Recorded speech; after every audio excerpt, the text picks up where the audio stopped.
You guys have been spamming us about the JBL Tour One M2. So fine, here's a comparison with the Sony WH-1000 XM5. Namaste, we're DHRME. Double hamburger, root beer, McNuggets, egg roll. Alright, we'll share some samples of how both these headphones perform on noise cancelling, calls, and sound later on in this video. But what's the use of all that if headphones aren't comfortable? Well, luckily you're in good hands, or cups, with both of these headphones.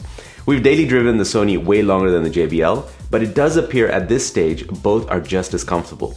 A lot of the design elements of the JBL remind us of the Bose Quiet Comfort, and that includes the shape of the cups and size.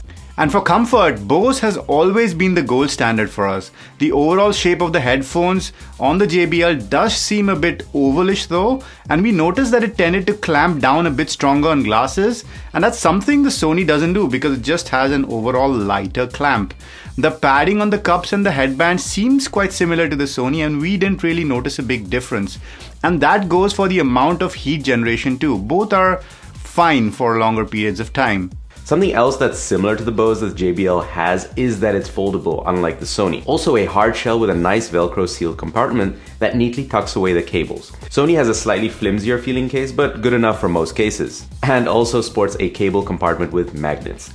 The build on the JBL isn't creaky as such, but it creaks ever so slightly more than the XM5. Sony used to include this in the case up until the WH-1000 XM4, but stopped doing so. But JBL feels the need to still provide this. The airplane adapter. Yep, it's there. Anyone still use that thing? Anyway, the headband adjusting mechanism is smooth on the Sony versus the ratchets on the JBL. Again, we kind of prefer the JBL. The ratchets play nicely to our OCD of having both sides equal. More Bose inspiration for the JBL? That power and pairing button. The tactile nature of it makes it very convenient and quick. The Sony has a long press to power on and an even longer press to go into pairing mode, and we much prefer the JBL implementation here. Now there are some things Sony does better. One thing in particular, Sony and JBL both employ touch surfaces as well as buttons. And now when you're letting everyone touch you, you gotta figure out how sensitive you are, or you shouldn't let them touch you at all. The same thing applies to headphones. The touch surface on the Sony lets you do volume controls and play, pause media. The JBL, it's just play, pause and skip. But that JBL be sensitive. Adjusting the headphones often leads to false taps. Folding it down and putting it around your neck can activate the touch.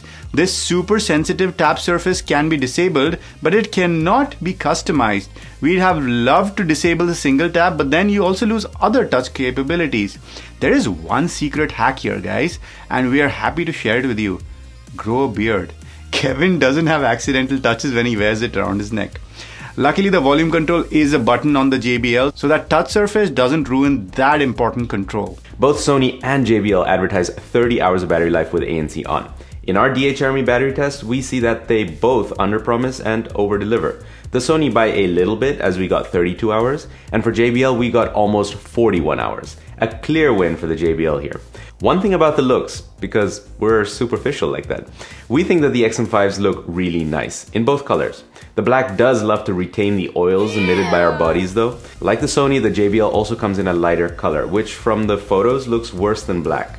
The black Tour One M2 looks a bit cheap and very generic. It has these kind of shiny accents that we aren't too crazy about. Can we all just agree that shiny plastic isn't cool? Cool? Okay. The JBL and Sony share the same tier when it comes to the transparency mode, tier A. Both are very good and usable to be aware of your surroundings, but neither will take you to that headphone-less experience where you're wearing nothing at all. And the overall volume is lower than if you just listen with your ears. Don't believe us? Listen for yourself.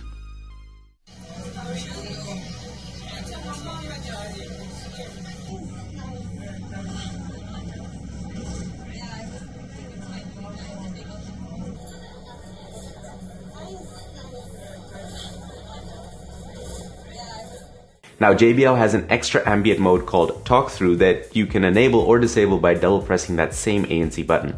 It's supposed to make it easier for you to talk to someone by lowering the volume of your audio and amplifying voices. It does that, but more importantly it's nicer than the transparency mode because you don't have as much occlusion. This is kind of equivalent to Sony's Quick Attention that does the same. Hold your hand on the cup and it will lower the music volume and let in ambient noise. Remove your hand and everything goes back to how it was before. That doesn't mean it reverses climate change. It just goes back to the previous ANC mode and resumes your audio. A smarter alternative is what JBL calls Smart Talk and what Sony calls Speak to Chat. Works the exact same way, but JBL's name makes way more sense.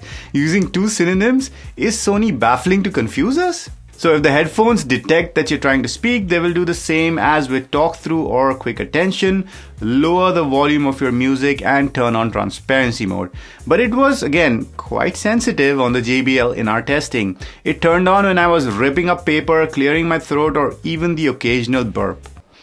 Yeah, I know you burp as well. No need to get judgmental. Although it does kick in quite quickly when you start speaking, we quickly turned this feature off just because of the sensitivity. But Sony wasn't as sensitive as JBL, so clearing my throat didn't trigger it. If you like though, Sony is the only one that gives you the ability to tweak the sensitivity, but leaving it on automatic worked well for us, as long as you don't start singing along with your music. Both will let you change how long it will stay in this mode before it returns to its previous state. For transparency, JBL gives you a 7-point scale, whereas Sony feels the need to have a 20-point scale. Yeah, don't ask us why. We find it all to be a bit of a pointless scale. We always have it on max. You might have already caught on that JBL's features are very much Sony inspired, or vice versa. Here's another one for you. Sony calls it adaptive sound control and JBL calls it adaptive ANC, which sounds like it does the same thing, right? Wrong. JBL will essentially adjust the ANC level depending on the ambient sound around you, and Sony adapts based on your actions. If you're sitting, walking, running, or in transport. Again, we like to leave this off and just keep transparency and ANC on max. Comment down below if you like this adaptive feature and if you would use it. You thought we were finished with transparency, didn't you? Oh no, JBL ain't done with you just yet. They've got something called personal sound amplification, which should amplify sounds around you over and above the regular transparency mode and enhance conversation. Now this makes sense if you're hard of hearing and need to crank up the volume, or if you need to adjust the balance of the left and right channels. Then there's active noise cancelling. We rank Sony in tier S and JBL in tier A. The difference isn't much, mind you. On the JBL, all the frequencies are just let in a little bit more than the Sony WH 1000 XM5. Sony suppression goes a tiny step further. Here's a little sample.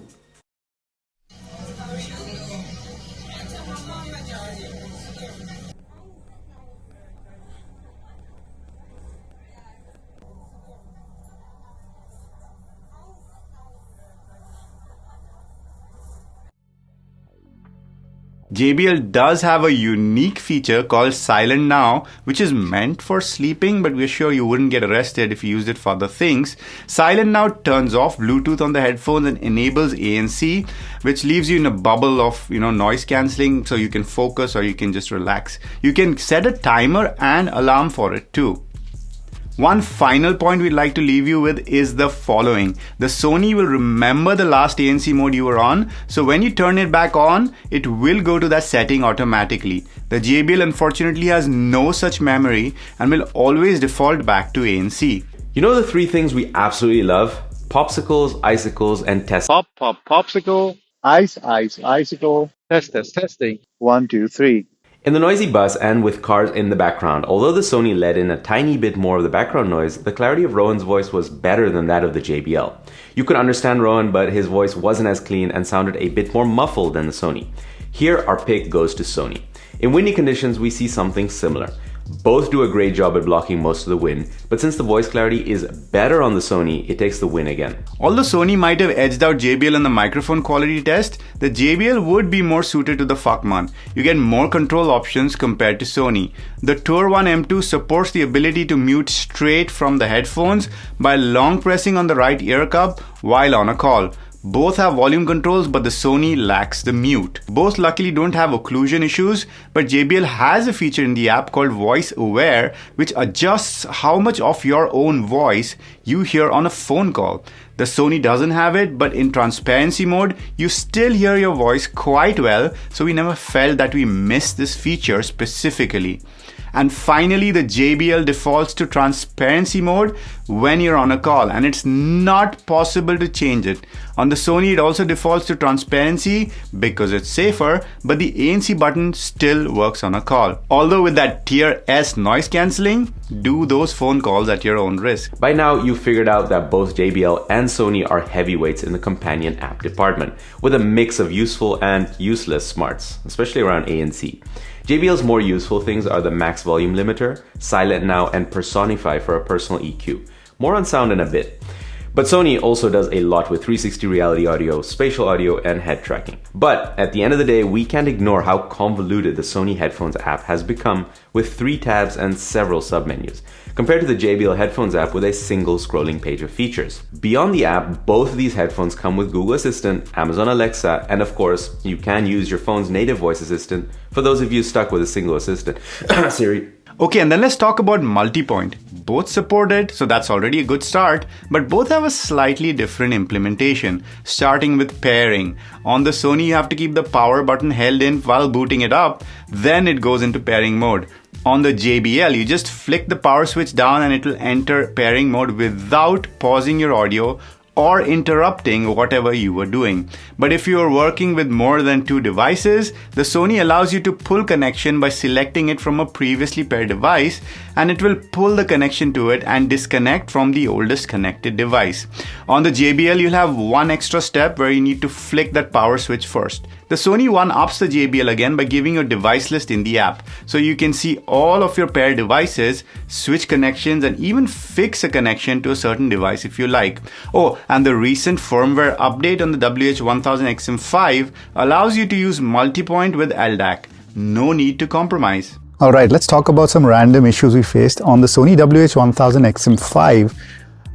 It tends to ramp up or down noise cancelling just based on the sound around you. So there is this kind of undercurrent of an adaptive noise cancelling that kicks in now and again and can be super annoying. There was a time where I was sitting in office and all of a sudden the ANC switched to a lower mode, and this is not something you can see in the app. However, I've had almost no, close to zero reliability issues in terms of connectivity and things like that. What about the JBL though? Well, not as great as on the Sony. On the JBL, we've had a few times where they would randomly disconnect and reconnect to our devices. And the second issue that we faced on the JBL is as follows. If you're taking any kind of call, whether that be a Teams call or a normal cellular call, and you hang up, then you will notice kind of interference in the left ear cup after the call is done, only if you're on ANC. When you toggle into ambient mode, it's gone, but when you toggle back to ANC, it's there again. The only way to solve it was to turn it off and turn it back on. There are 3 sides to the story here: customization, clarity, and bass. When we talk about the stock tuning, Guys, say hello to Vincent. You guys helped fund this guy so that we can test headphones a bit more objectively. And what Vincent is telling me is that these two are basically bass-focused headphones. And the biggest difference between the stock tunings for the two is the recessed mids on the Sony and the sparkle in the 5K, 6K region on the JBL, making it a more brighter and wider sounding headphone. Now on the default sound signatures, listening to a track like Chilliwack on the JBL gives the acoustic guitars a wider positioning in the left ear. Voices are quite audible and still there's decent instrument separation, and the bass is not too overdone. In the same track on the default sound signature, the Sony sounds a bit duller, flatter, less bright and less lively. Where the Sony really edges ahead is with its ability to use LDAC. There are some cases where it makes the higher frequencies sound better. Not by much, but it's there if you're looking for it. Things like cymbal crashes in Eric Johnson's classic Cliffs of Dover are ever so slightly cleaner. The Sony also has the mid-bass focus, so instead of enjoying the guitar solo with a bed of background music underneath, the Sony emphasizes the bass guitar more than it needs to. I think the overall tuning of the JBL sounds cleaner and clearer to my ear, despite its disadvantage with the codec. I had doubts about the bass, especially the sub bass, so we asked for a good sub bass testing track on Twitter X, and thanks to Hokago Tea Time Reviews for the deliciously disturbing suggestion of Hollow, the 16-bit remix by Bjork. Both these cans with their bigger drivers can deliver on that sub bass. However, after some nitpicking and A/B testing, Sony seems to have the edge. The JBL also has a bass preset, but we just thought in general the hardware has a tiny bit less extension on the bass side on the JBL. On balance, For sound, we choose the JBL because we're not into EDM that much. But here are some samples to give you a general idea of how these sound. Of course, nothing like listening to the cans with your own ears. I ain't looking at the clock, still ballin' like Brian. Yeah, I'm headed to the bus, then I'm ballin' like yeah. I ain't looking at the clock, still ballin' like Brian. In terms of customization, both these headphones are throwing the kitchen sink at you.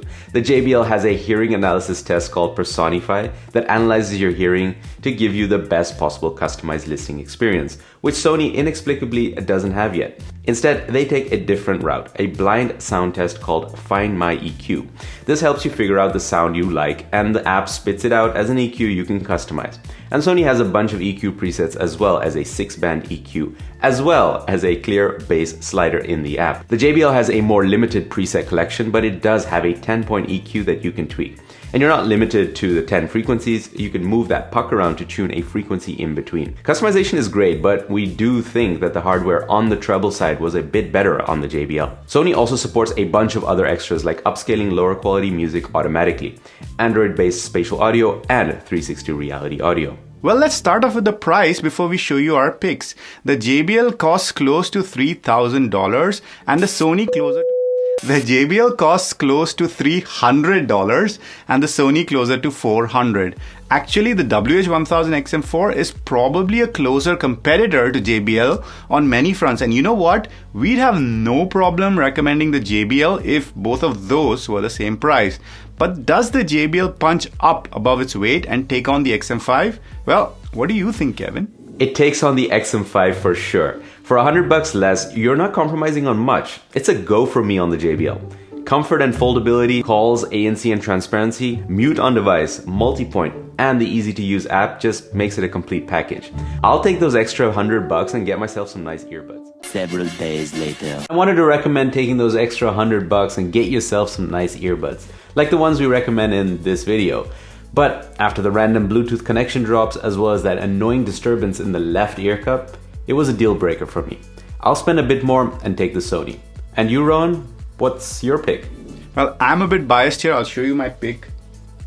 It's the Sony WH-1000 XM5. They're just perfect for me because A, I'm not listening to music on these headphones that much. B, the foldability doesn't really matter to me. And C, on every other front, the Sony wins out. Calls, comfort, and touch control. So, yep, the Sony continues to be my favorite noise-cancelling headphone. Guys, we bought the JBL Tour One M2 with our own money. For every video, we write a disclosure of how we acquire the products in the description. We never accept money from brands whose products we review. So thank you guys for being our real sponsors. You wonderful YouTube members and patrons. You've successfully bullied us into another review. And we've been DHRME. Dewey. You know the three things we absolutely love? Popsicles, icicles, and testaments. We love testaments.